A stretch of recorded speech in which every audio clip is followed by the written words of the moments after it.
ಇವತ್ತು ಲೂಕನು ಬರೆಯುವಂತಹ ಲೂಕನ ಸುವಾರ್ತೆಗಳಲ್ಲಿ ನಾವು ಪೇತ್ರ, ಯಾಕೋಬ, ಯೋಹಾನರು ಅಲ್ಲಿ ನಾವು ಕಾಣುತ್ತೇವೆ. ಪ್ರಾರ್ಥನೆಗೋಸ್ಕರ ಹೋಗಲ್ಪಟ್ಟ ನಂತರ ಹೋದಂತ ಸಮಯದಲ್ಲಿ ಕಣ್ಣವನ್ನು ಲೂಕನ ಸುವಾರ್ತೆ 9ನೇ ಅಧ್ಯಾಯ 29ರಿಂದ 32 ವಚನಗಳನ್ನು ನಾವು ನೋಡಿಕೊಳ್ಳುವಾಗ, ಆತನು ಪ್ರಾರ್ಥನೆ ಮಾಡುತ್ತಿರುವಾಗ ಆತನ ಮುಖಭಾವವು ಬೇರೆಯಾಯಿತು.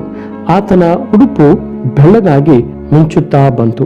ಇದಲ್ಲದೆ ಇಬ್ಬರು ಪುರುಷರು ಆತನ ಸಂಗಡ ಮಾತಾಡುತ್ತಿದ್ದರು. ಇವರು ಯಾರೆಂದರೆ ಮೋಸೆಯು ಎಲಿಯನು. ಇವರು ವೈಭವದೊಡನೆ ಕಾಣಿಸಿಕೊಂಡು ಯೆರೂಸಲೇಮಿನಲ್ಲಿ ಆತನ ನೆರವೇರಿಸಬೇಕಾದಂಥ ಮರಣದ ವಿಷಯವಾಗಿ ಮಾತಾಡುತ್ತಾ ಇದ್ದರು. ಎಂಥ ಒಂದು ದೊಡ್ಡ ಅದ್ಭುತವಾದಂಥದ್ದು. ತಂದೆಯಾದ ದೇವರು, ಮಗನಾಗಿರುವ ಕ್ರಿಸ್ತನು ಅಲ್ಲಿ ನೋಡ್ತೇವೆ. ಈಗೋ ದೇವರ ದೈವಿಕವಾಗಿರುವಂಥ ಭಕ್ತರು ಸಹ ಇವತ್ತು ದೇವರೊಂದಿಗೆ ಅಲ್ಲಿ ಯೇಸುವಿನೊಂದಿಗೆ ಮಾತಾಡುತ್ತಾ ಇದ್ದರು. ಮುಂದೆ ಯೆರೂಸಲೇಮಿನಲ್ಲಿ ಕರ್ತನಾದ ಯೇಸು ಪಸ್ಕದ ಕುರಿಯಾದ ಆತನಾಗಿ ನಮಗಾಗಿ ಲೋಕದ ಪಾಪ ನಿವಾರಣೆಗೋಸ್ಕರ ಆತನು ಮರಣವಾಗಿ ಸಮರ್ಪಿಸಲ್ಪಡುವುದಕ್ಕೋಸ್ಕರವಾಗಿ ಇಡಲ್ಪಟ್ಟಿರುವಂಥ ಯೇಸು ಶಿಲುಬೆಗೆ ಏರುವುದಕ್ಕಿಂತ ಮೊದಲೇ ಆತನನ್ನು ಸಿದ್ಧಪಡಿಸುವುದಕ್ಕಾಗಿ, ಮಾನಸಿಕವಾಗಿ ಶಾರೀರಿಕವಾಗಿ ಎಲ್ಲ ಯೋಜನೆಗಳಲ್ಲಿ ಸಿದ್ಧಪಡಿಸುವುದಕ್ಕೋಸ್ಕರ ಆ ಮರಣದ ಸಂಗತಿಯನ್ನು ಮಾತಾಡುವುದಕ್ಕಾಗಿ ತಂದೆಯಾಗಿರುವಂಥ ದೇವರು ಅಲ್ಲಿ ನಾವು ನೋಡುತ್ತೇವೆ.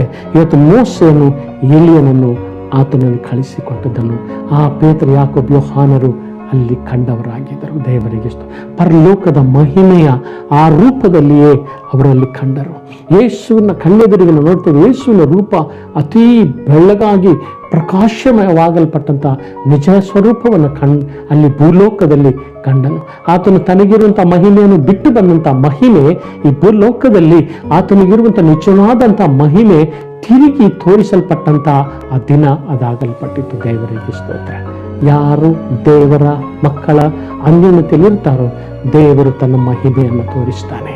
ಈಗ ಮಾಡಬೇಕಾಗಿರುವಂಥ ಕಾರ್ಯಗಳ ಕುರಿತು, ನಿನ್ನ ಜೀವಿತದಲ್ಲಿ ನೀನು ಅನುಭವಿಸಬೇಕಾಗಿರುವ ಕಷ್ಟಗಳ ಕುರಿತು, ನಿನ್ನ ಜೀವಿತದಲ್ಲಿ ಹೊಂದಿಕೊಂಡಿರುವಂತಹ ದೇವರ ನಿಮಿತ್ತವಾಗಿ ಹೊಂದಿರುವಂಥ ಎಲ್ಲ ಶೋಧನೆಗಳು, ಕೇಡುಗಳು, ಎಲ್ಲ ಅವಮಾನಗಳು, ಬಾಧೆಗಳು, ನಿಂದೆಗಳನ್ನು ದೇವರು ತಪ್ಪಿಸುವುದಕ್ಕಾಗಿ ಮಾನಸಿಕವಾಗಿ, ಆತ್ಮಿಕವಾಗಿ, ಶಾರೀರಿಕವಾಗಿ ನಾವು ಸದೃಢರಾಗಿ ಸಿದ್ಧರಾಗುವ ಹಾಗೆ ಈಗ ನಮ್ಮನ್ನು ಸಿದ್ಧಪಡಿಸುವುದಕ್ಕಾಗಿ ದೇವರ ಆತ್ಮನು ತನ್ನ ಸಹಾಯಕರನ್ನು, ದುಡಿಗದ ಆತ್ಮಗಳನ್ನು, ತನ್ನ ದೂತರನ್ನು, ತನ್ನ ಶಕ್ತಿಯನ್ನು, ತನ್ನ ಮಾತುಗಳನ್ನು ಅದನ್ನು ಕಳಿಸಿ ನಮ್ಮನ್ನು ಎಲ್ಲ ಸ್ಥಿತಿಗತಿಗಳಲ್ಲಿ ಸಿದ್ಧರಾಗಿ ಕ್ರಿಸ್ತನ ಸಾಕ್ಷಿಯಾಗಿ ಜೀವಿಸುವ ಹಾಗೆ ಮಾಡುವಂಥ ದೇವರ ಆತನಾಗಿದ್ದಾನೆ. ಹಲ್ಲೆಲೂಯಾ.